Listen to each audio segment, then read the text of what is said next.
बादरायणं सूत्रभाष्यकृतौ वन्दे भगवन्तौ पुनः पुनः। ईश्वरो गुरुरात्मेति मूर्तिभेदविभागिने व्योमवद्व्याप्तदेहाय दक्षिणामूर्तये नमः। આને રેકોર્ડિંગ ચાલુ કરી દો. હા, કરી દો. કરી દઉં. હા, કરી.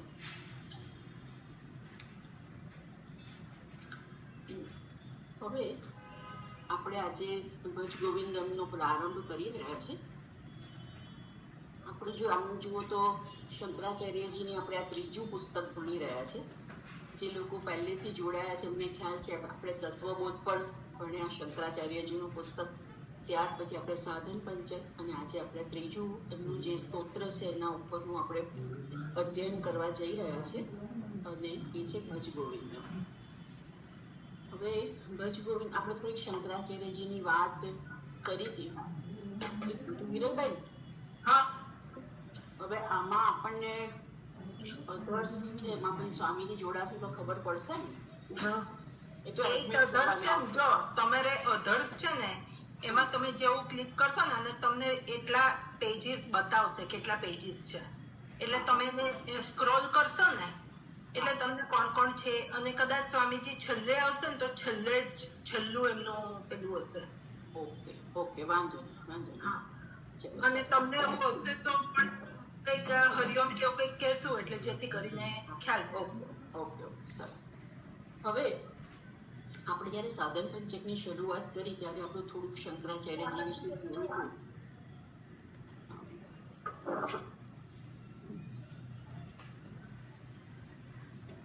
તમારો માઇક ઓફ કરજો. શંકરાચાર્યજીમાં આપણે જોયું હતું કે એમનો કેરળમાં કાલડી ગામમાં એમનો જન્મ થયો હતો. હવે ઐતિહાસિક માહિતીઓ એટલી બધી ઉપલબ્ધ નથી એ વખતની એ જમાનાની. એટલે આપણે ધારો કે એમ કહીએ છીએ કે વૈશાખ સુદ 5 એમનો જન્મ થયો, પરંતુ 1200 થી 1500 વર્ષ પહેલા એવું આપણે જનરલ કહેવું પડે છે. કારણ કે બધો એટલો ઇતિહાસ આપણી પાસે સચવાયેલો નથી. પણ અત્યારે ઇવન પુસ્તકોમાં પણ એવું છે કે 1200 થી 1500 વર્ષ પહેલા શંકરાચાર્યજી થઈ ગયા. આપણે અહીંયા અધ્યાત્મ વિદ્યા મંદિરે 1989માં આપણે એમની 1200મી જન્મ જયંતિ બહુ ધામધૂમથી ઉજવી હતી. એટલે આ રીતની થોડીક માહિતી આપણી પાસે નથી. પણ આપણે બધા જાણીએ છીએ કે એમના શિવગુરુ અને આર્યંબા એમના માતા પિતા હતા. એમના માતા પિતાને ઘણી મોટી ઉંમર સુધી સંતાન થયું નહોતું, એટલે એમને ચંદ્રમૌળીશ્વરની ઉપાસના કરી, ખૂબ ભગવાનની આરાધના કરી અને ભગવાન પ્રસન્ન થયા અને એમને વરદાન માંગવાનું કીધું. તો એવી રીતનું કીધું કે કાં તો તમને એમ કે લાંબુ આયુષ્ય વાળો પણ થોડો ઓછી બુદ્ધિનો બાળક મળે, અથવા તો ખૂબ તેજસ્વી પણ ઓછું આયુષ્ય ધરાવતો બાળક મળે. તો એમના માતા પિતાએ તેજસ્વી પણ ઓછું આયુષ્ય ધરાવતા બાળકની પસંદગી કરી. તો એ રીતે શંકરાચાર્યજી ખૂબ વિદ્વાન હતા અને એ શંકરાચાર્યજી પોતે શંકર ભગવાનના અવતાર હતા એવું માનવામાં આવે છે. એમના કાર્ય પર છે એવું માનવામાં આવે છે. કારણ કે એમનું જે કાર્ય કર્યું એ સામાન્ય મનુષ્ય માટે કરવું શક્ય જ નથી. એટલે એમ કે છે કે એ શિવજીના અવતાર હતા. અને આપણે બધા જાણીએ છીએ કે બહુ જ નાની ઉંમર એકદમ ઝડપથી બધું શીખી ગયા. એમ કે છે કે 2 વર્ષના હતા ત્યારે એમની જે માતૃભાષા છે મલયાલમ બોલતા આવડી ગઈ. 3 વર્ષે એ લોકો સંસ્કૃત આવડી ગયું. પછી એમના પિતાજીનું લગભગ એ 3 વર્ષના હતા ત્યારે જ અવસાન થયું. ગુરુકુળમાં એમને અભ્યાસ કર્યો અને એમને લગભગ 7 વર્ષે તો બધો જ જે ગુરુકુળનો જે અભ્યાસ હોય એ બધો એમને પૂરો કર્યો. અને ત્યાર પછી એમને કહે છે કે 8 વર્ષે એમને સંન્યાસ દીક્ષા લીધી. આપણે જાણીએ છીએ કે એમને કેવા સંજોગોમાં સંન્યાસ દીક્ષા લીધી. પેલો મગરે એમનો પગ પકડ્યો અને એટલે એમને માતાને કીધું કે જો મારું મૃત્યુ જ થવાનું હોય તો એ જમાનાના લોકોમાં સંન્યાસનું ખૂબ મહત્વ હતું. એટલે મૃત્યુ નજીક આવે ને તો સંન્યાસ લઈ લે. એટલે કે સંન્યાસી તરીકે મૃત્યુ પામે એનું એક વધારે પુણ્ય કહેવાય. એને આપત સંન્યાસ એને કહે છે કે જે મુશ્કેલીના સમયે લેવામાં આવે છે. તો મૃત્યુ નજીક છે તો લઈ લો. તો એમ કે ભાઈ બાળકનું મગર એને તાણી જશે એવું માતાને લાગ્યું એટલે એને હા પાડી દીધી. પણ ખરેખર મગર તો પછી પગ છોડીને જતો રહ્યો. શંકરાચાર્યજીનો પગ છોડી દીધો અને એ બાળક શંકર પછી સંન્યાસ લઈ લીધો છે એવું કહી અને પોતે પોતાના અભ્યાસ માટે નીકળી ગયા. અને જ્યારે 12 વર્ષના થયા ત્યારે તો એમને કહે છે કે બધા ઉપનિષદ અને બ્રહ્મસૂત્રોનો એમને અભ્યાસ કરી દીધો અને ભાષ્યની રચના પણ કરી. 12 વર્ષે એમને શરૂ કર્યું અને લગભગ 16 વર્ષ સુધીમાં એમને બધા ભાષ્યની રચના કરી. એમનું આયુષ્ય ખરેખર 16 વર્ષનું જ હતું. પણ 16 વર્ષે જ્યારે એમને બ્રહ્મસૂત્રનું ભાષ્યની રચના કરી ત્યારે વેદવ્યાસ જે બ્રહ્મસૂત્રના રચયિતા છે એમને એ એક બ્રાહ્મણના વેશમાં આવ્યા, એમની સાથે ચર્ચા કરી અને એમની અન્ડરસ્ટેન્ડિંગ એમના ભાષ્ય ઉપર ખૂબ ખુશ થઈ ગયા અને બીજું 16 વર્ષનું એમના આયુષ્ય આવ્યું. એટલે ટોટલ શંકરાચાર્યજી 32 વર્ષ જીવ્યા. પણ પછીના જે 16 વર્ષ એ જીવ્યા ત્યારે એવું કહેવામાં આવ્યું કે એટલે વેદવ્યાસે એમને એવું કીધેલું કે આ 16 વર્ષ તમે ધર્મના અથવા તો આ શાસ્ત્રના જ્ઞાન માટે તમે એનો ઉપયોગ કરજો. તો એ રીતે શંકરાચાર્યજીએ 3 વાર પદયાત્રા કરી ભારતની. હવે એ જમાનામાં પદયાત્રા અને આખી ભારતની કરવી બહુ મુશ્કેલ વસ્તુ છે. અત્યારે આપણે સાંભળીએ છીએ પણ ખૂબ બધી એ ડિફિકલ્ટી મુશ્કેલીઓ વેઠી અને એમને પદયાત્રા કરી અને એમને જોયું કે લોકોની અંદર ધર્મ અંગે ખૂબ ગેરસમજ છે. જે સનાતન ધર્મ આપણે કહીએ છીએ કે હિન્દુ ધર્મ, એની પણ એમ કે લોકોમાં બહુ સમજ નથી. બધી અલગ અલગ માન્યતાઓ છે. લોકો કર્મકાંડમાં બહુ જ પડી ગયા છે. પશુઓનો બલિ આપવાનો ને એ બધા વિધિ વિધાનમાં જ બધો ધર્મ ફસાઈ ગયો છે. અને ધર્મનું જે મૂળભૂત તત્વ છે એ તરફ એમ કે લોકોનું ધ્યાન નથી, લોકોની પૂરતી સમજ નથી. એટલે એમને બધા શાસ્ત્રો ઉપર ભાષ્ય એટલે કે કોમેન્ટ્રી લખી અને શાસ્ત્રનો શું અર્થ છે, શું ગોલ છે એ સુંદર રીતે સમજાવ્યું. આપણે શંકરાચાર્યજી વિશે જાણીએ જ છે થોડું ઘણું, આપણે સાધન પંચક વખતે પણ કીધું હતું, પણ છતાં પણ આ સ્તોત્રના રચયિતા પણ શંકરાચાર્યજી છે એટલે આપણે થોડું એનું બેકગ્રાઉન્ડ આપીએ. હવે જેમ આપણે સાધન પંચક વખતે કીધેલું કે એ જે સાધન પંચક લખ્યું છે બધા વિવિધિશા સંન્યાસી માટે, જે બધું જ છોડીને શંકરાચાર્યજી પાસે ભણવા આવી ગયા છે અને જે એકદમ વૈરાગ્યવાન છે, જેને મોક્ષ જીવનમાં જોઈએ છે, એવી જીવનમાં સ્પષ્ટતા છે, એ પ્રકારના લોકો માટે સ્તોત્ર લખાયેલું હતું. છતાં પણ આપણા બધા માટે પણ એ ઉપયોગી ખરું જ ખરું. હવે આ જે સ્તોત્ર છે એ સામાન્ય જન માટે લખ્યું છે. એટલે સામાન્ય લોકોની અંદર જે બધી ઈચ્છાઓ હોય છે, આશાઓ હોય છે અને જીવન તરફ એમનું જે વિચારસરણી હોય છે એ એના ઉપર આ સ્તોત્ર લખાયું છે. એટલે સામાન્ય લોકોને ધ્યાનમાં રાખીને લખ્યું છે અને સામાન્ય લોકો કેવું જિંદગીનો જે મૂળભૂત ઉદ્દેશ છે એ સમજતા નથી અને ક્ષુલ્લક વસ્તુમાં પોતાનું જીવન પસાર કરી દે છે. હવે જે આવા જ્ઞાની છે આવું જોઈ શકે છે અને આવું જોઈ શકે છે એટલે એમને થોડી કરુણાથી, થોડી દયાની ભાવનાથી એ બધા લોકોને ઉપદેશ આપે છે. અને આ ઉપદેશમાં એવું કહેવાય છે કે થોડીક કડક ભાષામાં ઉપદેશ આપે છે, થોડી તીખી ભાષામાં ઉપદેશ આપે છે. તો જેમ એમ ઘણીવાર આપણને લાગે ને કે ભાઈ હવે એન્ડ આવી ગયો છે અને હવે તો તમે આ કરો, એ પ્રકારનો ભાવ આની અંદર આખો દર્શાવ્યો છે એ આપણે જોઈશું. એટલે જે સામાન્ય આ જે કીધું છે શંકરાચાર્યજી, આ સ્તોત્ર એક વૃદ્ધ પંડિતને ઉદ્દેશીને આ સ્તોત્રનો પ્રારંભ થાય છે. પણ વૃદ્ધ પંડિત ભલે એનું સિમ્બોલ હોય કે એને ઉદ્દેશીને ભલે કહેવામાં આવ્યું હોય, પણ સામાન્ય જનો જેને જીવનના ગોલ વિશે માહિતી નથી અથવા તો જીવનમાં અવિવેક પ્રસરે છે, જીવનમાં શું કરવું જોઈએ, જીવનમાં શું પ્રાયોરિટી હોવી જોઈએ એની જેને સમજ નથી, એ બધા લોકો આના શ્રોતા બને છે અથવા તો આના અભ્યાસ માટે એ લોકો ક્વોલિફાઈડ થાય છે. તો આજે પહેલું જે ભજ ગોવિંદમ એ સ્તોત્રનું નામ છે કે તો એમ કે ભાઈ આ ભજ ગોવિંદમ શબ્દથી આ સ્તોત્રનો પ્રારંભ થાય છે. ભજ ગોવિંદમ, ગોવિંદમ ભજ મૂળ માટે. એટલે પહેલો શબ્દ ભજ ગોવિંદમ છે. આવું શાસ્ત્રમાં ઘણી પદ્ધતિ છે કે પહેલો જે શબ્દ હોય ને એને ઉપર નામ આપતા હોય છે ગ્રંથનું, જે પહેલો શબ્દ હોય એના ઉપર. કેનેશિતમ પ્રદ એટલે એ જે કેનોપનિષદનું નામ પણ આવી રીતે શરૂઆત થાય છે એટલે એમ કે કેનોપનિષદ એનું નામ આપી દીધું છે. એવું ઘણા ગ્રંથોમાં આપણને જોવામાં આવે છે. તો ભજ ગોવિંદમ સ્તોત્રનું નામનું એક રીઝન આ છે કે પહેલો શબ્દ ભજ ગોવિંદમ છે. બીજું ઘણા એને મોહ મુદગર એવા નામથી પણ બહુ પ્રચલિત નથી, પણ આ નામથી પણ ઓળખાય છે, મોહ મુદગર. એટલે સંસ્કૃતમાં મુદગર એટલે જે હથોડી, જે હથોડીને હેમર અથવા તો હથોડીને મુદગર કહેવામાં આવે છે. મોહ મુદગર એટલે એનો અર્થ એ છે કે જે મોહને ભાંગે છે એવું આ સ્તોત્ર છે. જીવનમાં મોહ એટલે શું છે કે જે જોવાનું છે નથી જોતા અને બીજું જોઈએ છે. જેમ રજ્જુમાં આપણે સર્પ જોઈએ તો ખરેખર દોરડું છે પણ આપણને સર્પ દેખાય છે, ખરેખર રેતી છે પણ આપણને જળ દેખાય છે, જેને મૃગ જળ આપણે કહીએ છીએ. એવી રીતે જીવનમાં જ્યાં સુખ નથી ત્યાં આપણને સુખ દેખાય છે. તો આ જે વસ્તુ છે એને મોહ કહેવામાં આવે છે. આ મોહને ભાંગનારું જે સ્તોત્ર છે એનું મોહ મુદગર એવું સ્તોત્ર કહેવામાં આવે. એનું નામ એક આ પણ જાણીતું છે, વધારે પ્રચલિત આ છે, ભજ ગોવિંદમ. તો હવે આટલા બેકગ્રાઉન્ડ સાથે આપણે ભજ ગોવિંદમ સ્તોત્રનો પ્રારંભ કરીએ છીએ. આની અંદર 31 શ્લોકનું આ સ્તોત્ર છે, સુંદર રાગમાં ગવાયેલું છે અને પ્રચલિત સ્તોત્ર છે. તો પહેલો શ્લોક હું ગાઉં છું. આજે આપણે સાંભળવાનું રાખીશું, બધા ધીરે ધીરે રાગથી પરિચિત થશે પછી આપણે રિપીટ કરાવવાનું શરૂ કરીશું. ભજ ગોવિંદમ ભજ ગોવિંદમ ગોવિંદમ ભજ મૂઢમતે સંપ્રાપ્તે સન્નિહિતે કાલે નહીં નહીં રક્ષતિ ડુક્કૃંકરણે.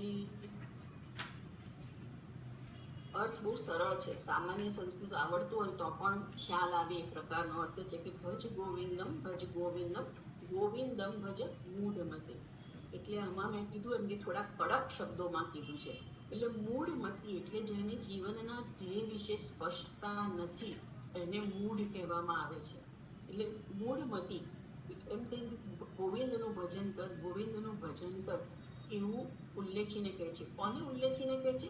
એક પંડિત હોય છે જે એકદમ વૃદ્ધ હોય છે, લગભગ એમ કહેવાય કે મૃત્યુના આરે આવી ગયેલા હોય છે.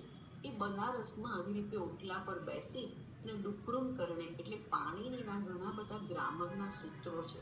તો આવા ગ્રામરનું આ સૂત્ર છે ડુક્કૃમ કરણે. એ ડુક્કૃમ કરણે જે સૂત્ર છે પાણીનું એને મોઢે કરતા હોય છે. પાણીના ઘણા સૂત્ર છે અને એ સૂત્ર ઉપર આખું એમનું વ્યાકરણ રચાયેલું છે. તો એ સૂત્ર મોઢે કરતા હોય છે. એટલે એમને આ ઉંમરે જ્યારે લાગે છે કે મૃત્યુ એકદમ નજીકમાં છે, એટલા બધા વૃદ્ધ, ત્યારે આનું સ્તોત્રનું શું કહેવાય આપણે સૂત્રનું જે પાણીના સૂત્રનું જ્યારે એ પઠન કરતા હોય તો શંકરાચાર્યજી થોડા અકળાઈ જાય છે કે આ ઉંમરે હવે આ કરવાનું છે. એવી રીતે થોડું અકળામણથી થોડુંક શું કહેવાય થોડી તીખી ભાષામાં વાત કરે છે કે સંપ્રાપ્તે સન્નિહિતે કાલે નહીં નહીં રક્ષતિ ડુક્કૃંકરણે. તો કે હવે મૃત્યુ નજીક છે અને જ્યારે મૃત્યુ નજીક આવશે ત્યારે આ ડુક્કૃંકરણે એટલે આ જે સૂત્ર છે, પાણીનું સૂત્ર છે, તમારી કોઈ રક્ષા કરશે નહીં. શું રક્ષા કરશે? તો કે ગોવિંદને ભજ ગોવિંદમ ભજ મૂઢમતે. તો ગોવિંદને ભજવાનું એ કહે છે કે ભાઈ અત્યારે હવે આ સમયે આ કરવાનું ના હોય. તો એમ કરીને એ બ્રાહ્મણને કે પંડિતને જે અતિ વૃદ્ધ છે, મૃત્યુના આરે છે, એને આ પ્રકારનો ઉપદેશ શંકરાચાર્યજી આપે છે. હવે આ બધી વસ્તુ આપણા જીવનની પણ ઘણી બધી લાગે વળગે છે. આમાં એક જ વસ્તુ છે કે એ મૃત્યુના આરે આવીને ઉભેલા છે એવી વ્યક્તિ છે, પણ આ જે એ સૂત્રનું ગાન કરે છે કે ડુક્કૃમ કરીને પાણીના સૂત્રનું ગાન કરે છે, એ દ્વારા શંકરાચાર્યજી એવું કહેવા માંગે છે કે બધા સામાન્ય જનો પણ જીવનમાં જે કરવાનું છે નથી કરતા અને બીજું કરે છે. બરાબર, ડુક્કૃમ કરીને સૂત્ર દ્વારા એ જ કહેવામાં આવ્યું કે ભાઈ તમારું તો મૃત્યુ નજીક છે, અત્યારે તમારે ગોવિંદનું ભજન કરવું જોઈએ. તો ગોવિંદનું ભજન કરવાને બદલે તમે અત્યારે આ સૂત્રનું ગાન કરી રહ્યા છો, એનું પઠન કરી રહ્યા છો, એનું મોઢે કરવા પ્રયત્ન કરી રહ્યા છો. તો આ દ્વારા એ આખું બધા જ સામાન્ય જનોને ઉપદેશ આપે છે કે સામાન્ય જનો પણ જીવનની અંદર જે જીવનનો મૂળભૂત ધ્યેય છે, જેના માટે મનુષ્ય જન્મ મળ્યો છે. હવે એક મનુષ્ય જન્મ એના માટે આપણને મળ્યો છે કે જેમાં આપણને આત્માનું જ્ઞાન, પરમાત્માનું જ્ઞાન આપણે મેળવી શકીએ. પણ એ ગોલ જે છે એનાથી આપણે ચ્યુત થઈ જઈએ છીએ અથવા તો મોહ પામી અને જે દુનિયાની સિદ્ધિઓ છે એની પાછળ આપણું જીવન આખું જતું રહે છે. એટલે આની વાત કરે છે આગળ ઘણા બધા શ્લોકમાં બહુ સુંદર રીતે સમજાવશે કે જીવન કેવી રીતે સામાન્ય વસ્તુઓમાં શુલ્લક વસ્તુની અંદર જતું રહે છે. લતાબેન નું આવી રહ્યું છે બેન, મને ખ્યાલ નથી આવતો. સ્વામીજીનો ફોન હતો, આવે છે, જોઈન્ટ થાય છે, તો કે હું કઈ રીતે થઉં. મેં કીધું કે સ્વામીજી હું લિંક મોકલું છું તમને. મેં મોકલી છે એમને હિરોલબેન, તો એમને તમે ફરી મોકલો, વાંધો નથી, ફરી મોકલો.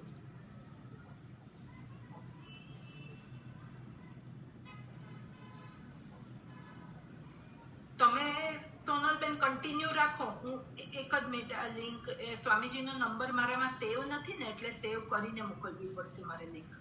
ઓકે, પણ લિંક એમને મોકલી છે, તમે એમને કહો સ્વામીજીને મેં લિંક મોકલી છે. હા, હું કહી દઉં. હા, એટલે એ લિંક પર ક્લિક કરી શકે.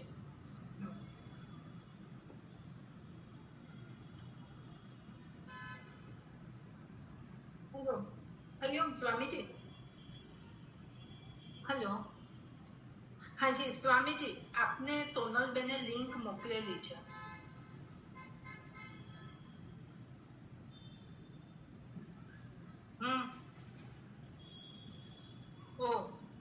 હું એમને વાત કરું તો એક ઓકે હું કહું. હા સ્વામીજી, હા હા હા હા. એવું કે છે કે એ તો મારી પાસે એકાઉન્ટ ને એવું બધું માંગે છે, એટલે એમના ફોન ઉપર કઈ નથી ગૂગલ મીટ. મને નથી ખબર એમના ફોન ઉપર ગૂગલ મીટ છે કે નહીં. તો એ કોઈ રીતના જોઈન્ટ થઈ શકતા નથી સ્વામીજી. તમે એકવાર વાત કરી લો છો. અચ્છા, તો ચાલુ રાખો, હું વાત કરું છું. ચાલો બધા કન્ટિન્યુ રહેજો બધા. હા.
એટલે હવે જેમ અમને કીધું કે અત્યારે ડુક્કરુંકરની જે છે પ્રાણીનું સૂત્ર, એના પર સમય બગાડવાની જરૂર નથી, પણ તમારું મૃત્યુ નજીક છે તો મૃત્યુ માટે તૈયારી કરવાની જરૂર છે.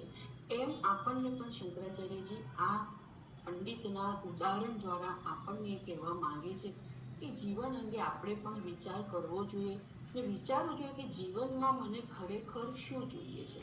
આપણે બધી ભૌતિક સિદ્ધિઓની પાછળ આપણું જીવન વ્યતીત કરતા હોઈએ છીએ, પણ દરેક કોઈ પણ સિદ્ધિ આપણે જ્યારે પ્રાપ્ત થાય ત્યારે શરૂઆતમાં આપણને સારું લાગે કે ચલો પછી થોડો વખત થાય એટલે એનું જે એટ્રેક્શન હતું કે એની જે ઈચ્છા હતી એ પૂરી થઈ ગઈ, પછી બીજી વસ્તુ આપણા પર હાવી થઈ જતી હોય છે.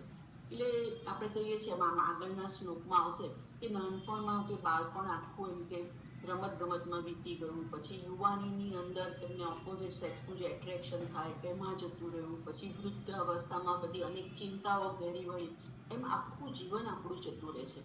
તો આપણે જીવનમાં જે સામાન્ય જે પરિસરમાં આપણે રહેતા હોઈએ, ઉછરતા હોઈએ, ત્યાં જે ગોલ હોય એ પ્રકારના ગોલ પ્રમાણે આપણે જીવન જીવી જઈએ છીએ કે ચલો ભણવાનું તો ભાઈ અમુક તો ભણવું જ પડે, અમુક તો કરવું જોઈએ, પછી મેરેજ કરવાના હોય, બાળકો હોય, કુટુંબની જવાબદારી હોય, પણ આ બધાની સાથે સાથે આપણને જિંદગી પર એક વિચાર નથી કરતા કે મને ખરેખર શું જોઈએ છે. એટલે ભૌતિક સિદ્ધિઓ હોય, એકેડેમિક સિદ્ધિઓ હોય, એ બધી સિદ્ધિઓની પાછળ આપણે આપણું જીવન વ્યતીત કરીએ છીએ. પણ આમાં એમ કે છે કે તમે જો જીવન પર વિચારશો તો બધાને ખરેખર જોઈએ છે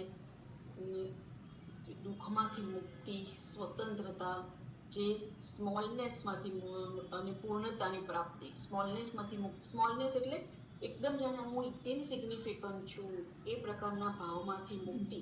અને બીજું એમને જોઈએ છે કે સ્વતંત્રતા, પૂર્ણતા, આ પ્રકારની આપણી ઈચ્છા હોય છે. એટલે આપણે ઘણી બધી ઈચ્છાઓ, આપણને લાગે કે મને ઘર જોઈએ છે, મને નોકરી જોઈએ છે, મને પૈસા જોઈએ છે, મને સંબંધો જોઈએ છે, મને બાળકો જોઈએ છે. એપેરેન્ટલી આવા રૂપે આપણી ઈચ્છા હોય, પછી કોઈને પાવર જોઈતો હોય છે, કોઈને સત્તા જોઈતી હોય છે, નામના જોઈતી હોય છે, આવા બધા નામે આપણી ઈચ્છાઓ આવ્યા કરે છે. પણ ખરેખર આ બધી ઈચ્છાઓને આપણે ચકાસીએ. થોડી ઈચ્છાઓ આપણી, અમુક ઈચ્છાઓ પૂરી નથી થતી, અમુક ઈચ્છાઓ આપણી પૂરી થાય છે. પણ ઈચ્છા પૂરી થયા પછી આપણા મનમાં શું થાય છે, ઈચ્છા નવી ઊભી થાય ત્યારે આપણા મનમાં શું હોય છે, આ બધું ચકાસી ને તો એમ ખરેખર એવું નીકળે છે કે આપણને એક અસ્તિત્વ જોઈએ છે, એક અમરતા.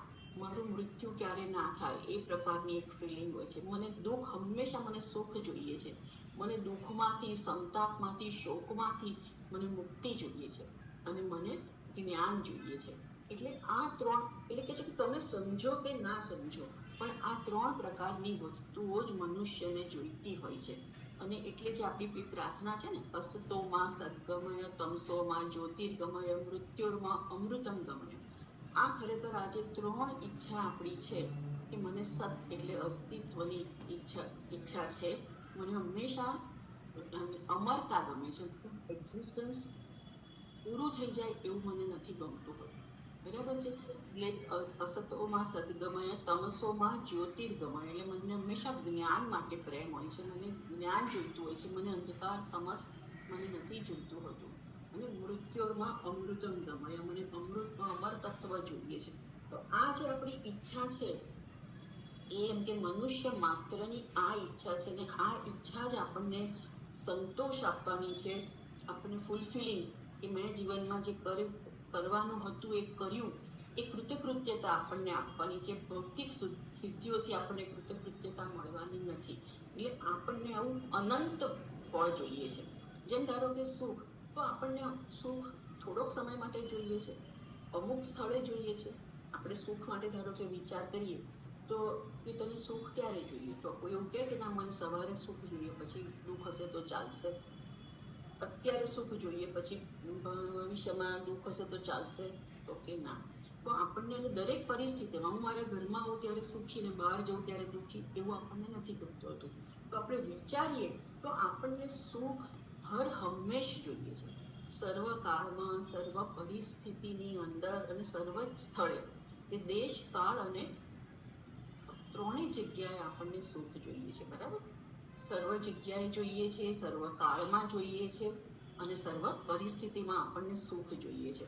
હવે જો આ આપણે વિચારતા હોય કે મને કોઈ પણ પરિસ્થિતિમાં દુઃખ મળે, મને નથી જોઈતું હતું, તો આપણે વિચારીએ કે જે ભૌતિક સિદ્ધિઓ પાછળ, કે જે દુનિયાની વસ્તુઓ પાછળ હું જઉં છું, એ વસ્તુ મને પરમેનન્ટ સુખ આપવાની નથી.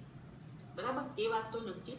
કોઈ પણ વસ્તુ તમે સામાન્ય રીતે જે પણ તમે કરો જીવનમાં, જે પણ પ્રાપ્ત કરો, ચલો તમને સંગીતમાં વિશારદ થવું છે, નૃત્યમાં વિશારદ થવું છે, તમને પીએચડી થવું છે, કોઈ પણ આ તમે એકેડેમિક જુઓ, પીએમ બનવાની તમારી ઈચ્છા હોય તો પણ એ કેટલો સમય, કે તમે 5 વર્ષ રહી શકો, 10 વર્ષ રહી શકો, આખી જિંદગી તમે ના રહી શકો. એટલે કોઈ પણ પ્રકારની તમારી ઈચ્છાની પૂર્તિ થાય તો પણ એ તમને પરમેનન્ટ સુખ નથી આપી શકવાની. એટલે આ રીતે જીવન ઉપર વિચાર કરવાનું કહે છે કે મને હંમેશા સુખ જોઈએ છે, મને જ્ઞાન જોઈએ છે, મને મારું અસ્તિત્વ હંમેશા હોય એવું મને જોઈએ છે.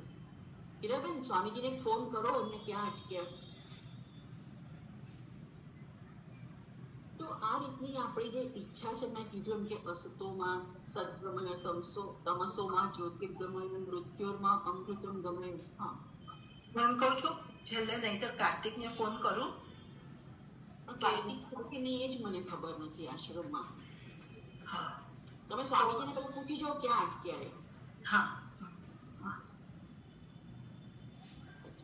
એટલે આ રીતની આપણી ઈચ્છા છે. એટલે એ ઈચ્છાને શાસ્ત્રમાં સચ્ચિત આનંદ તરીકે રજૂ કરવામાં આવે છે કે મને સચ્ચિત આનંદ જોઈએ છે, જે મારો સ્વભાવ છે, જે આત્માનો સ્વભાવ છે. બરાબર? એ આત્માનો સ્વભાવ છે જ. આ મારે પ્રાપ્ત નથી કરવાનો, આ મારો સ્વભાવ છે, મારે ખાલી એને સમજવાનો છે, મારે એને ઓન અપ કરવાનો છે. બરાબર? તો બહુ સુંદર જ્યારે આ શ્લોક સમજાવે છે ત્યારે સ્વામીજી બહુ સુંદર કહે છે કે પર્સન અને પર્સનાલિટી. બરાબર? એટલે વ્યક્તિ અને વ્યક્તિત્વ. આપણે ગુજરાતીમાં કહીએ તો ઇંગ્લિશમાં પર્સન અને પર્સનાલિટી, અને ગુજરાતીમાં કહીએ તો વ્યક્તિ અને વ્યક્તિત્વ. આવી રીતની વાત કરે છે. એટલે એના માટે એક એક્ટરનું ઉદાહરણ આપે છે કે કોઈ અભિનેતા છે અને અભિનેતા ભિખારીનો વેશ ભજવે છે. બરાબર? આપણે જોયા છે બધા એક્ટરોને કોઈ પણ અલગ અલગ રોલ ભજવતા. તો એક્ટર જે છે એ ભિખારીનો વેશ ભજવે છે. તો શું થયું? એક્ટર અને કોસ્ટ્યુમ, એનું કોસ્ટ્યુમ કે વેશ, બે વસ્તુ થઈ. તો ધારો કે અમિતાભ બચ્ચન હોય અને એ ભિખારીનો વેશ ભજવતો હોય, તો ભિખારીનો એ વેશ ભજવે છે અને પોતે એક્ટર તરીકે અમિતાભ બચ્ચન તરીકે જુદો છે. બરાબર? બે વસ્તુ થઈ. હવે એવી રીતે આપણામાં પણ વ્યક્તિ અને વ્યક્તિત્વ, આપણું એક આઈ છે, કેપિટલ આઈ, હું, અને આપણું વ્યક્તિત્વ. વ્યક્તિત્વની અંદર દેહ આવી જાય, મન આવી જાય, બુદ્ધિ આવી જાય, આપણી ઉપાધિ આવી જાય. દેહ, મન, બુદ્ધિ યુક્ત જે આખો સંઘાત છે એ આપણો આવી જાય. એટલે આઈ અને આપણી પર્સનાલિટી. બરાબર? આ ભેદ સમજાય છે બધાને? જેમ એક્ટર અને એનું કોસ્ટ્યુમ, તો જે રીતે એક્ટર પોતાના કોસ્ટ્યુમથી ભિન્ન છે, એક્ટર પોતાના કોસ્ટ્યુમથી ભિન્ન છે, એવી રીતે હું અને આ કોસ્ટ્યુમ, અને મારું કોસ્ટ્યુમ એટલે દેહ, મન, બુદ્ધિ, એ કોસ્ટ્યુમ. અને હું ખરેખર છું સચ્ચિદાનંદ આત્મા, ચૈતન્ય આત્મા. બરાબર? હવે એવું થાય છે કે આપણે જન્મથી જ એક અજ્ઞાન લઈને બધા જ, જન્મ એનો જ થાય કે જેનામાં અજ્ઞાન છે. જેને જ્ઞાન થઈ ગયું એનો પછી જન્મ થતો નથી, એ જન્મ મૃત્યુના ચક્કરમાંથી મુક્ત છે. બરાબર? તો આ રીતે જે આપણે આઈ અને એટલે પર્સન અને પર્સનાલિટી. પણ આપણે તકલીફ એ થાય છે કે અમિતાભ બચ્ચન હોય તો એ ભિખારીના વેશ સાથે આઈડેન્ટિફાઈ નથી કરતો. જેવું એનું રોલ પૂરો થયો, એ ભિખારીમાંથી પાછો આવી ગયો અને પોતે એક્ટર બની ગયો. બરાબર? એક્ટર એટલે જે વ્યક્તિ છે એ બની ગયો.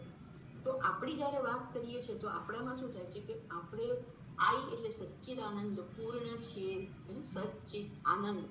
એટલે આવું ધરાવતું આપણું વ્યક્તિત્વ છે, આપણે આત્મા જ છીએ, પણ છતાં પણ જે આપણું વ્યક્તિત્વ છે એની સાથે આપણે આઈડેન્ટિફાઈ કરી દઈએ છીએ.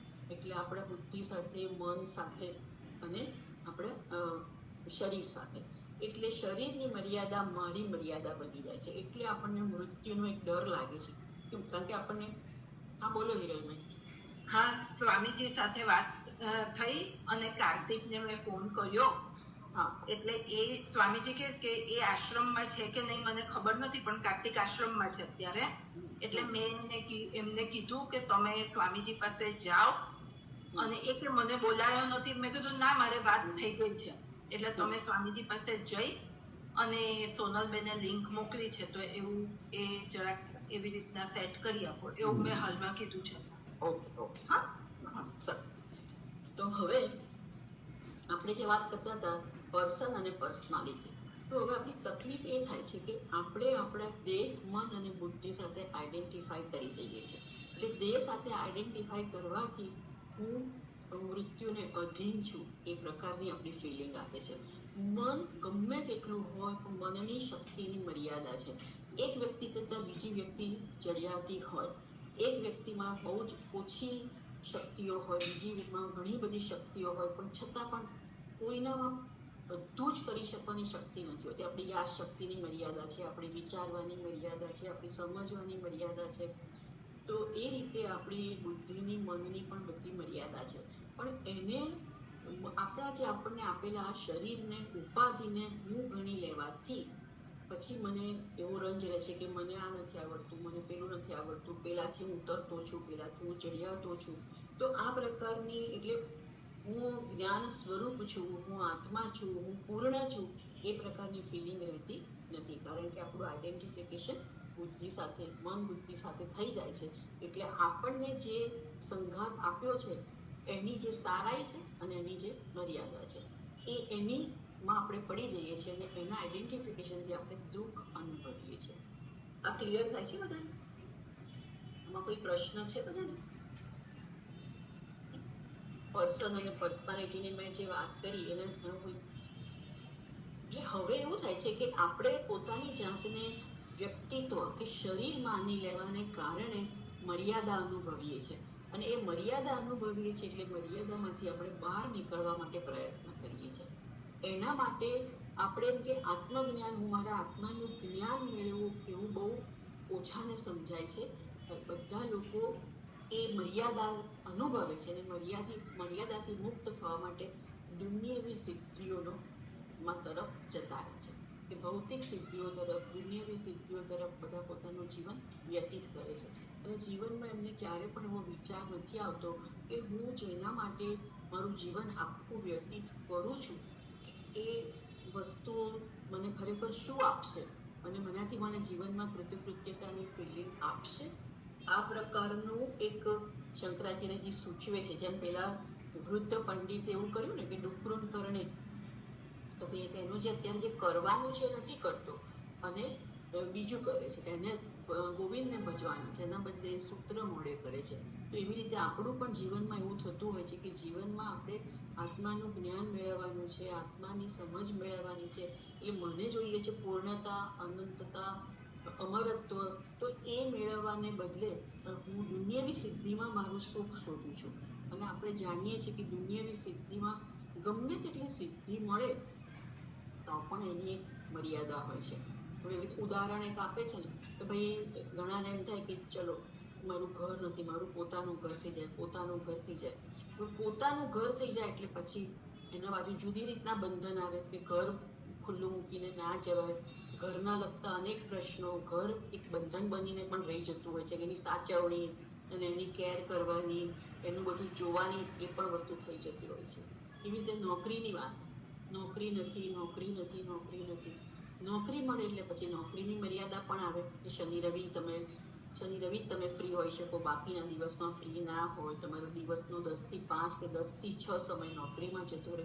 એટલે એમ કે છે કે કોઈ પણ સિદ્ધિ જે છે એ એના it is to pay, there is no gain without pay, એ રીતનું આખું થતું હોય છે. એટલે આ એક વાત કરે છે. અને બીજી બહુ સરસ એક ઉદાહરણ સ્વામીજી આપે છે કે રાજા એક હતો અને રાજાએ એવી રીતે પોતે એક હિલ ઉપર બેઠો, પર્વત પર બેઠો અને કીધું કે મારી પાસે જે આવશે એ જે માંગશે હું એને આપીશ, જે માંગશે હું એને આપીશ. પણ બધા પ્રજાજનોને રાજા પાસે જવાનું અને રાજા જે આપે એ લેવાનું. એના બદલે અને પણ એ તો રાજા આ રીતે બેઠો હતો ને આવું ડિક્લેર પણ કર્યું. પણ રસ્તામાં જેનો રસ્તો હતો રાજા પાસે જવાનો, એ રસ્તામાં અનેક એટ્રેક્શન, ખૂબ બધા સુંદર વસ્ત્રો, ખૂબ બધા સુંદર ઘરેણા, બધું બધા ફ્રી લઈ શકે. સુંદર સુંદર ખાવાના, સુંદર બધી ખાવાની વાનગીઓ, પછી એટલા સુંદર અદ્ભુત દ્રશ્યો. તો એટલું બધું સુંદર રસ્તાનું બધું આખો જે સિનેરીઓ હતો. તો એવું થયું કે રાજાએ આવું ડિક્લેર કરેલું હતું કે મારી પાસે જે આવશે એને જે માંગશે હું આપીશ. એના બદલે બધા લોકો પેલા બધા જે એટ્રેક્શનો રસ્તામાં હતા એમાં જ એમનું સમય જે હતો એ બધો પતી ગયો અને ત્યાં રાજા સુધી પહોંચી ના શક્યા. તો આ આપણા જીવનને સિમ્બોલાઇઝ કરે છે આ જે વાર્તા, કે ભાઈ આપણે જીવનમાં મનુષ્ય જન્મ જે આટલો પ્રેશિયસ. સ્વામીજી આવે.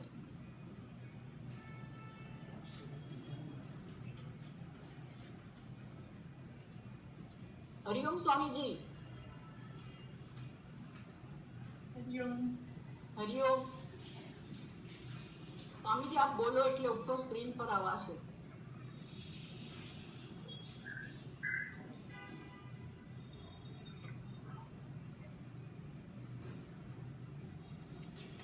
હરિઓમ. હરિઓમ. હરિઓમ. હરિઓમ સ્વામીજી. હરિઓમ. મને તો સ્વામીજી દેખાતા નથી. હા એટલે હિરલ નથી કાર્તિકેયને દેખાતા. કહે કે એમને unmute એમનો કરી. માઇક બંધ છે. હા, માઇક બંધ છે. એમનું માઇક બંધ unmute કરીએ ને વિડિયો પણ ઓન કરે કાર્તિકેયને કહે તો થઈ જશે. હરિઓમ સ્વામીજી. હરિઓમ હરિઓમ હરિઓમ. હરિઓમ સ્વામીજી. છે. હરિઓમ સ્વામીજી. હરિઓમ હરિઓમ. કેમ ચાલે છે ચર્ચા બધી? સ્વામીજી આપની એબ્સન્સમાં શરૂ કર્યું થોડું ભજન ગોવિંદમનું. પહેલા શ્લોકને હું સમજાવતી હતી પણ હવે બસ ખાસ આપનું સ્વાગત છે અમારા ગ્રુપની અંદર. અને જો સ્વામીજી આપ 29મી સપ્ટેમ્બરે આવ્યા હતા એટલે અમે લોકો આપણે આજે ગ્રુપ પર મળ્યા હતા અને સાધન પંચક શરૂ કર્યું હતું. એટલે સ્વામીજીએ જે લેક્ચર લીધું એ પછી લગભગ 100 લેક્ચરની અંદર સાધન પંચક પૂરું થયું અને આજે આપણે આ ભજ ગોવિંદની શરૂઆત કરીએ છીએ. તો બસ ખૂબ ખૂબ સ્વામીજી આપનું સ્વાગત છે અને આપના આશીર્વચન માટે આપને વિનંતી છે. સરસ સરસ.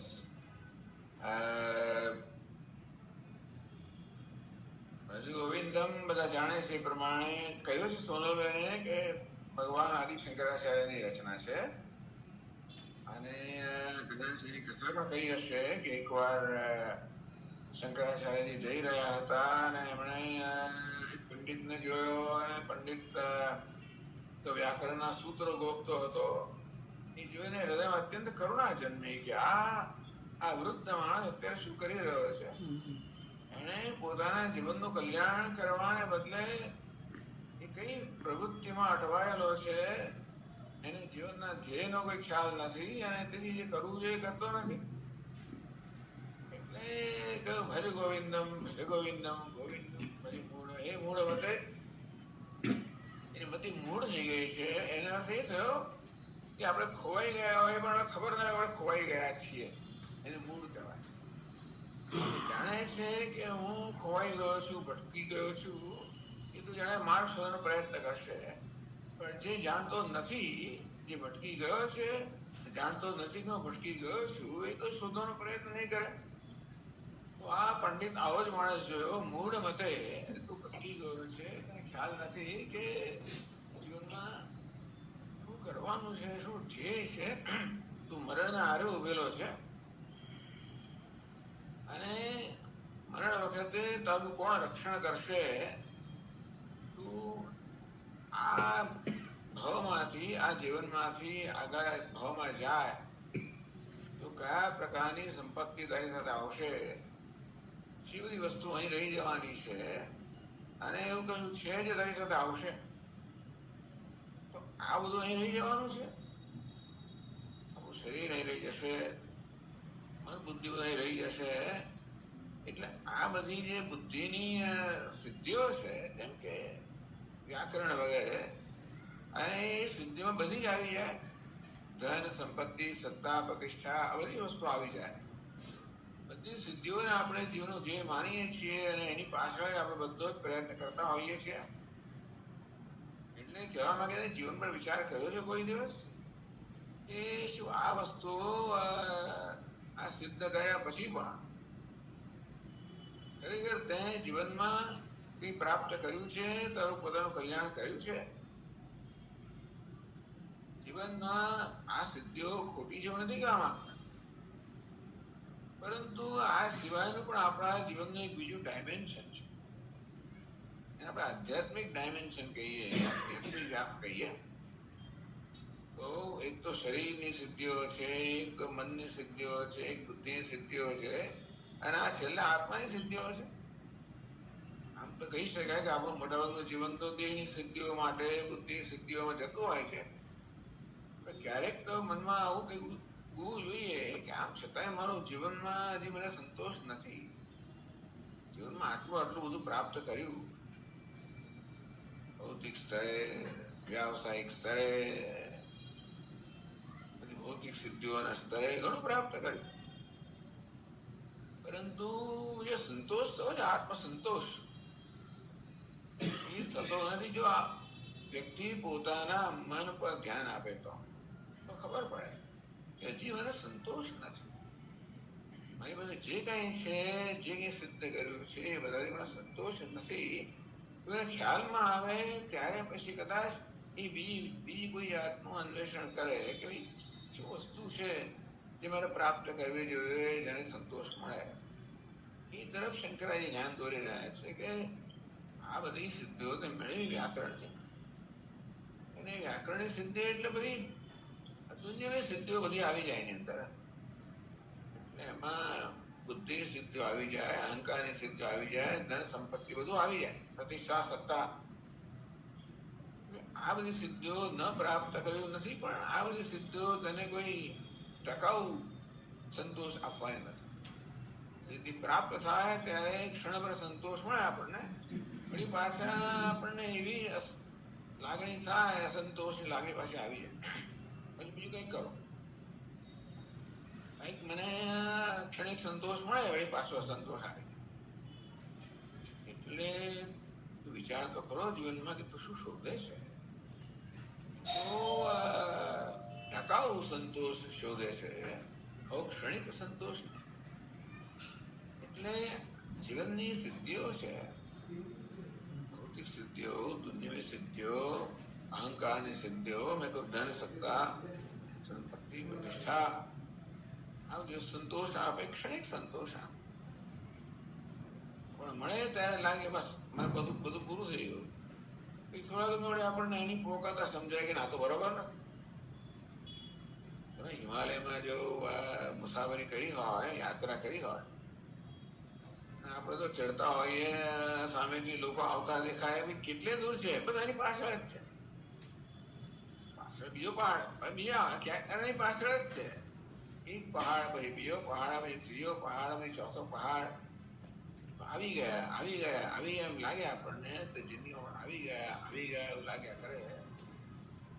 પરંતુ એવું નથી થતું. એ તરફ ધ્યાન આપવાની જરૂર છે માણસ. કે જીવનનો આપણે કહીએ કે જીવનનો એક સ્ટોક લેવો જોઈએ. કેટલું મળ્યું, ક્યાં પહોંચ્યા, અને મુખ્યત્વે મને સંતોષની સંપત્તિ કેટલી મળી, આત્મસંતોષની સંપત્તિ કેટલી મળી. આજથી 10 વર્ષ પહેલા મને કેટલો સંતોષ હતો મારા વિશે, અત્યારે કેટલો છે, 25 વર્ષ પહેલા કેટલો હતો. તો જોઈશું કે કદાચ અસંતોષ તો એવો ને એવો જ રહ્યો હશે.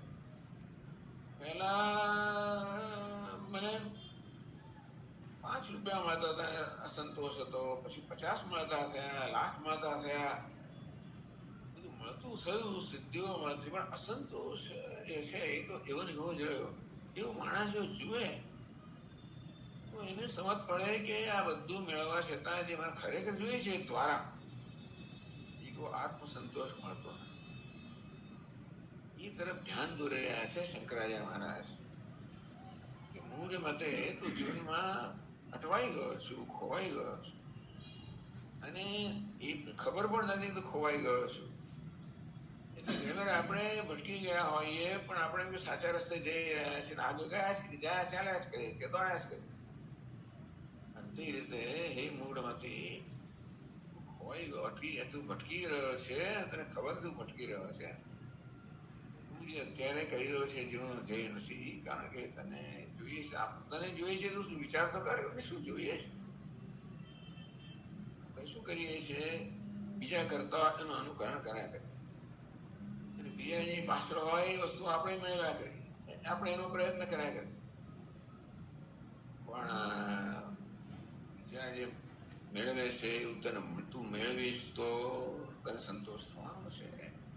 એ પ્રકારનો વિચાર કરવાનું અહીંયા શંકરાચાર્ય મહારાજ કહે છે. એક જ જગ્યાએ સંતોષ મળે છે, નામ છે ગોવિંદ. પછી ગોવિંદ, આમ ગોવિંદ તો ભગવાન કૃષ્ણનું નામ છે, એટલે ભગવાનનું નામ છે. તો ભગવાનને બસ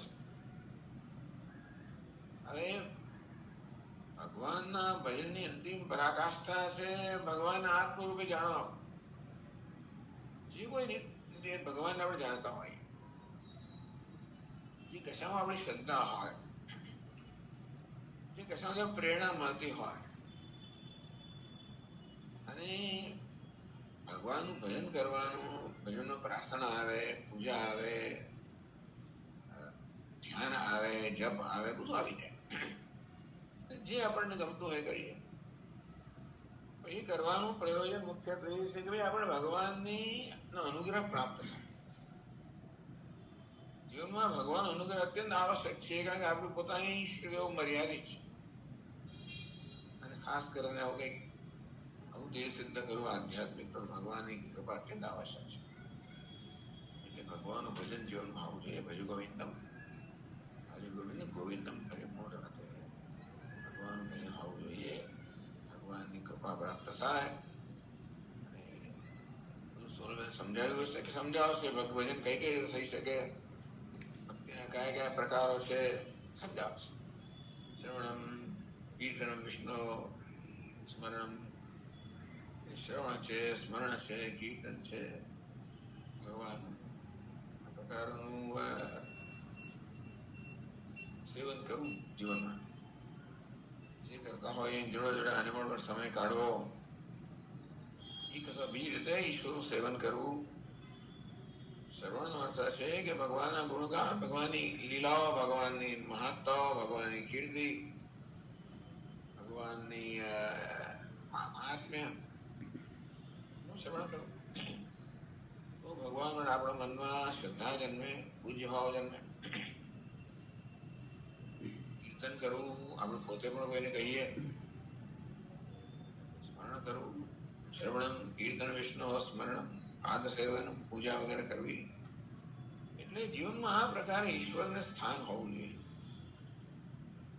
તમને એ કહેવાની જરૂર નથી કે તમારી જોડે છે જ, પણ શંકરાચાર્ય એવા જેને કહી રહ્યા છે, કદાચ કે જેને ખ્યાલ નથી આવ્યો કે જીવનમાં ભગવાનનું સ્થાન હોવું જોઈએ. ભગવાનને આપણે જેનો પ્રવેશ આપવો જોઈએ. ખંડાજી મહારાજ હતા, એ ભગવાનને પ્રવેશ આપવાના વિષયમાં એક દ્રષ્ટાંત આપે. એને કહેતા પાદ પ્રસારણ ન્યાય. પાદ પ્રસારણ ન્યાય. કથા એવી છે કે એક દિવસ બપોરે તડકાની અંદર એક ભિખારી બારણે આવ્યો. ગૃહિણીએ દરવાજો ખોલ્યો કે માં હું બહુ ભૂખ્યો છું, મને કઈ ખાવાનું આપ. ગૃહિણી અંદર ખાવાનું લઈ આવે. અહીંયા બેસીને જમું? સારું ચાલ. એ તો બહુ બહાર તડકો છે, હું અંદર આ બેસી જમું? અંદર જમ્યા પછી કહે કે હું હવે બહાર બહુ તડકો છે, હું થાકી ગયો, હું જરા થોડું આડો પડું. આડો પડ. અડધો કલાક થયો એટલે મેં પેલી આવીને એને ઉઠાડ્યો.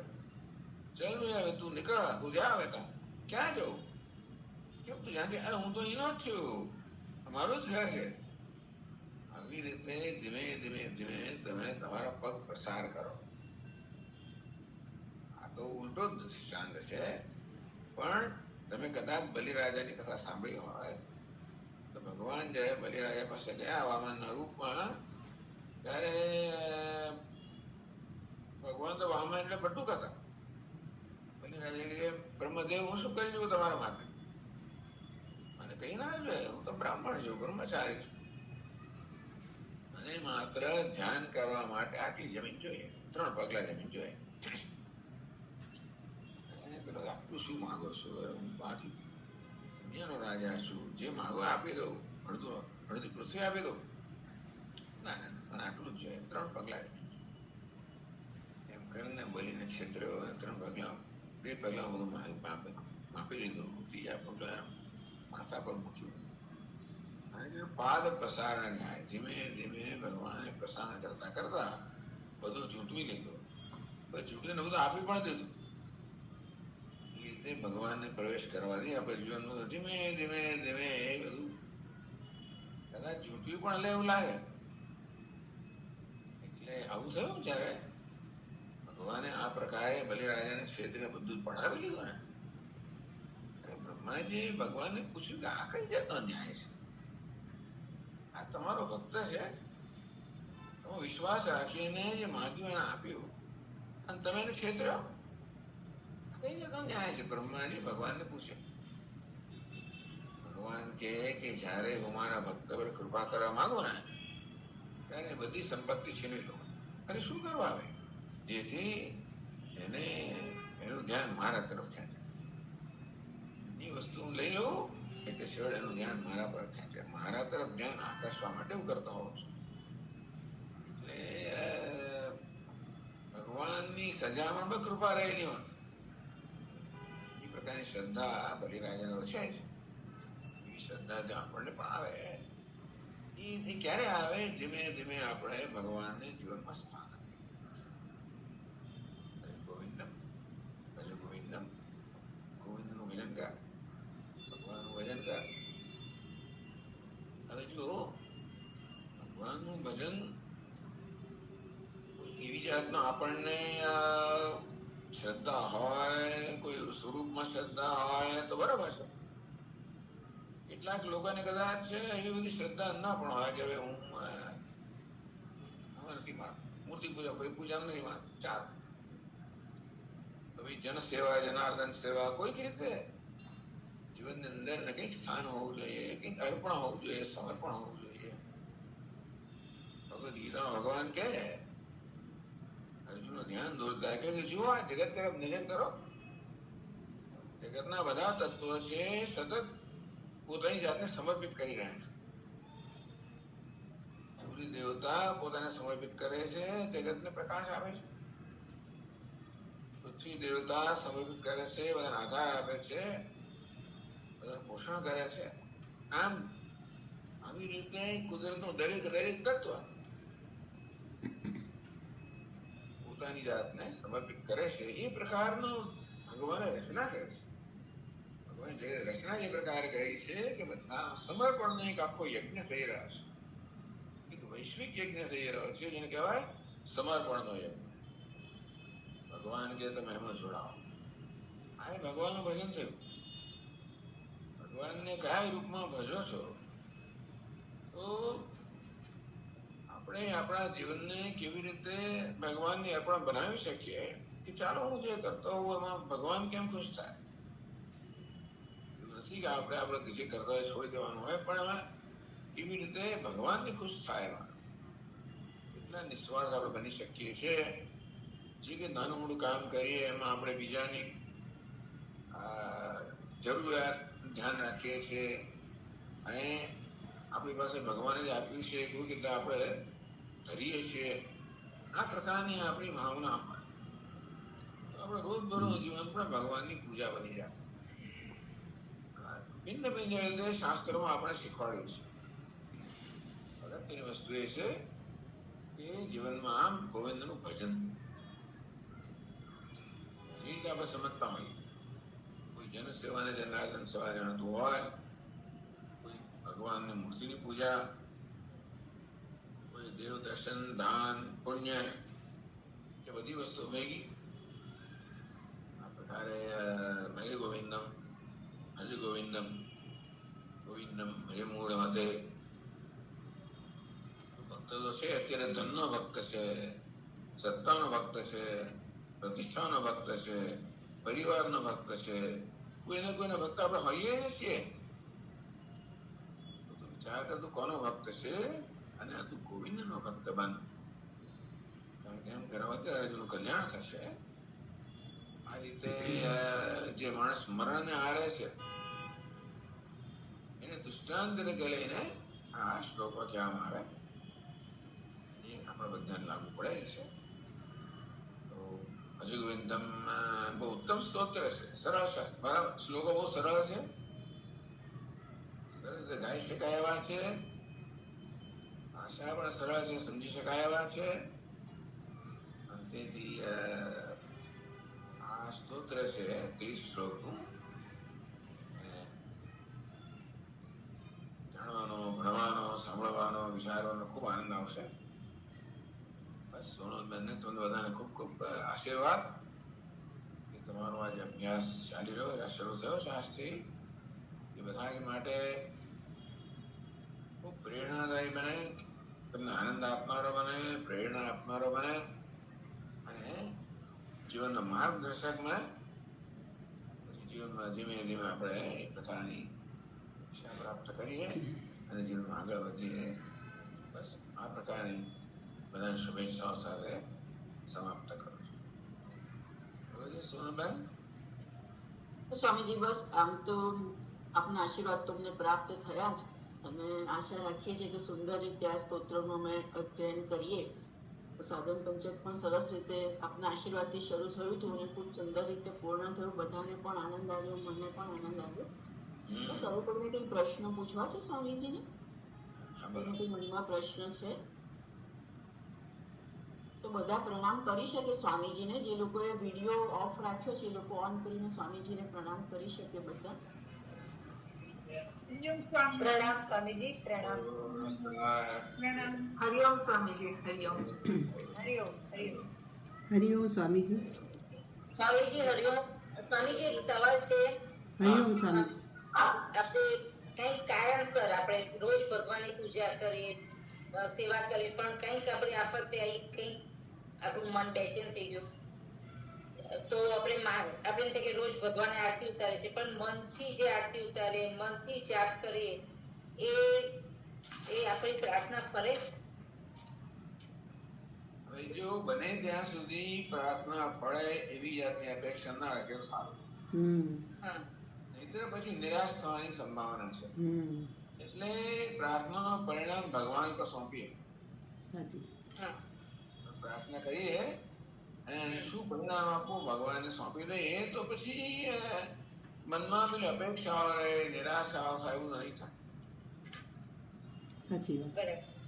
એટલે ફરે એટલે કેવી રીતના? આજે ધારે કે આપણે મારે પૂજા પાઠ કરી એટલે મેં ભગવાનને હાથ જોડીને કીધું, આજે મેં ભગવાનને નવડાયા, એમને ભોગ ધરાય, એમને આરતી ઉતારે, એ જે કર્યું એટલે ફરે. એટલે મને એવી તો ખબર નથી કે ભગવાન મને એ શું કરશે, પણ એ પ્રાર્થના કરી શકાય, એવી પ્રાર્થના ભગવાન આગળ થઈ શકાય જે આપણે નથી, કંઈક આપણામાં આફત આવી ગઈ કે કંઈક દૂર છે આપણે, તો એ મનથી આપણે પૂજા કરીએ એ ભગવાનને કરી શકાય. હું એમ કહું છું. કરી શકાય. ભગવાન તો બધું માંગી શકાય. આપનારો ભગવાન જ છે છેવટે તો, એટલે ભગવાન જરૂર પ્રાર્થના કરી શકાય. પણ બને ત્યાં સુધી ન કરીએ તો સારું. એટલા માટે કે પછી એમ લાગ્યું મારી પ્રાર્થના ભગવાને સાંભળી નહીં, કે સાંભળી કે પૂરી થઈ ના થઈ, મનમાં એ પ્રકારની પછી બધી વસ્તુ ચાલ્યા કરે. એટલે ભગવાન પર છોડું.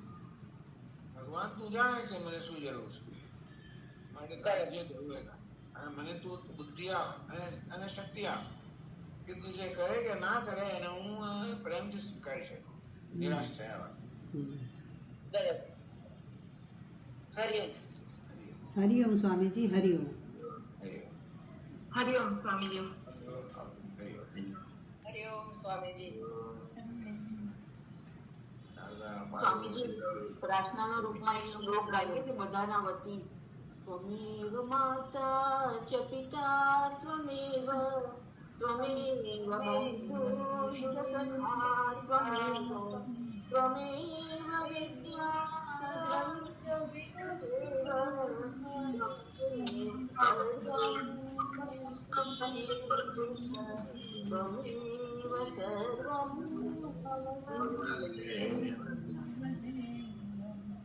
હરિઓમ સ્વામીજી. ખૂબ ખૂબ આભાર. હરિઓમ સ્વામીજી. હરિઓમ સ્વામીજી. હરિઓમ. હરિઓમ. નિયમિત જોડાય છે. બીના કરતા. હરિઓમ. હરિઓમ. હરિઓમ.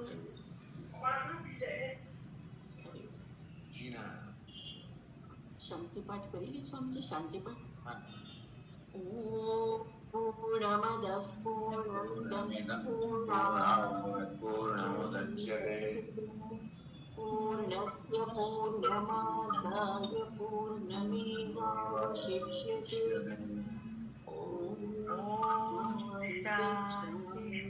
શાંતિ. હરિ